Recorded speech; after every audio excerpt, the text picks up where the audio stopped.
வெள்ளம் பாதிக்கப்படையில, மழை பாதிக்கப்படையில, நான் எல்லா இடமும் சகல இடமும் வெள்ளம் பாதிக்கப்பட்டது மழை. நாங்க பான் கதவத்துக்கு வந்து வருஷம் குடியேறோம். நாங்க 4 வருஷம் குடியேறி 5வது வயது உயிரையே கொடுத்துட்டோம். எங்கட பிள்ளை எந்த விதமான சாமானும் இல்ல. இவ்வளவு உயிரையும் காப்பாத்தி நான் வச்சிருக்கேன். இந்த உயிருக்கு எதையும் இந்த உயிரை பாதுகாக்கிறேன்டா ஆளுமாங்க. எங்களுக்கு உதவி செய்ய எங்களுக்கு சொத்து பத்தோ எங்களுக்கு பொருள் பண்ணமோ தேவையில்லை. 20 வருஷம் நாங்க தேடின சொத்து போட்டுது. எங்களுக்கு இதுக்கு இடம் தெரியணுமா உதவி செய்ய வாங்க. இல்லாட்டி வர வேண்டாம். நாங்க வெள்ளத்தால பாதிக்கப்படையில, மழையால பாதிக்கப்படையில, பான் கதவு எங்களுக்கு சொல்லாம திறந்து எங்கட கழுத்து முட்டை தண்ணி வந்தா அப்புறம் இவ்வளவு உயிரை காப்பாத்திருக்கேன். அதுக்கு பிறகு வந்து நான் சகல இடமும் அறிவிச்சு போட்டில கூட காப்பாத்தி விட்டுட்டேன். இந்த உயிரை பாதுகாக்க இயலுமா ஆறு முதல் செய்ய வாங்க. இல்லாட்டி வர வேண்டாம். எங்களுக்கு பொருள் பண்ண சொத்து பத்து நாங்க நித்திர இல்லாம உதவு பாடா ஒரு நேரம் சாப்பாடு பாதி நேரம் சாப்பாடு கொடுத்து சொத்து பத்து தேடி வச்சிருந்தோம். அவ்வளவு போட்டுது. எங்கட ஆடு மாடு எல்லாமே போட்டுது. இனி எங்களுக்கு உதவி செய்ய எதுக்கு வேண்டாம். எங்கட உயிரை காப்பாத்த இயலுமா எங்கேயாவது ஒரு டென்ட் அடிச்சு இருக்க இருந்தாங்க. இல்லாட்டி நஞ்சா குளத்துக்கு சாப்பாடு தாங்க விட பேருக்கு கொடுத்து. நான் கந்தசாமி உமனாரிய தலைவர். எங்களை குடியேற்றினது 2006 2ஆம் மாதம் 6ஆம் தேதி குடியேறினது. ஏறி நாங்க 3 வருஷத்தால செட்டிக்குளம் பள்ளிக்கூடத்துல குடி போயிருந்தோம். ஒரு பான் கதவு சொல்லி எங்களை பஸ் விட்டு ஏற்றி நாங்க போயிருந்தாங்க. அதுக்கு பிறகு எல்லா பொருட்கள் நந்தங்களை திருப்பி கொண்டு விட்டாங்க. நாங்க அதுக்கு பிறகு 2 வருஷத்தால திருப்பி செட்டிக்குளம் பள்ளிக்கூடத்துல குடியேறி போயிருந்தாங்க. அதுக்கு பிறகு 3 வருஷம் திருப்பி வந்திருந்து 4வது வருஷம் திருப்பி ஒரு 6 வருஷத்தால குடியேறணும். 6 வருஷத்தால குடியேறி போய் செட்டிக்குளம் பள்ளிக்கூடத்துல 3வது முறை இருந்தோம்.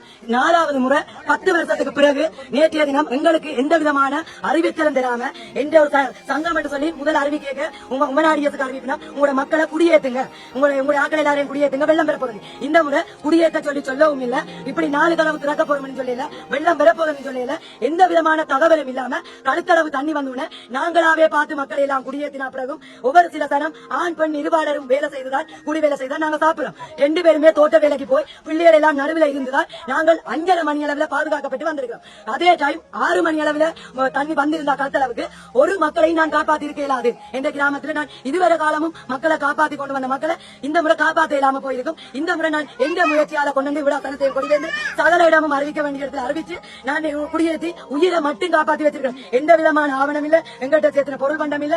இதோட காலமும் நான் டிஎஸ் ஆபீஸ்ல சண்டை பிடிச்சு இவ்வளவு பொருள் பண்டத்தை சேர்த்து தனம் தின்னாம உண்ணாம மிச்சம் பிடிச்ச பொருள் பண்டம் போயிட்டு இனிமேல் எங்களுக்கு பொருள் பண்டமோ சொத்து சோமோ மாடோ ஆடோ நாங்க தேடினது எங்களோட பிள்ளைகளே போயிட்டு எங்களுக்கு எந்த விதமான தேவை இந்த வேலை.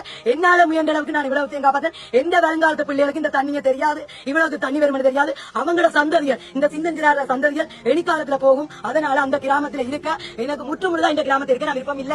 என்ன முற்றுமுழுதா இருக்கிறேன்டா இவ்வளவு மக்களை நான் காப்பாற்றி வச்சிருக்கேன். அவ்வளவு தரத்துக்கும் சோறு கொண்டு வந்து கொடுக்குறீங்க, பருப்பும் சோறும். அந்த சோத்தோட நஞ்சை சேர்ந்து கலந்து கொடுத்துட்டு எல்லாத்தையும் ஒரு மிக்க கொள்ளுங்க. 4 வருஷத்துக்கு பிறகு 5வது வருஷம் இந்த அழிவு போதும் போதும் போதும் என்று கும்பிடுறோம். எங்களுக்கு எந்த விதமான சொத்தும் வேண்டாம்.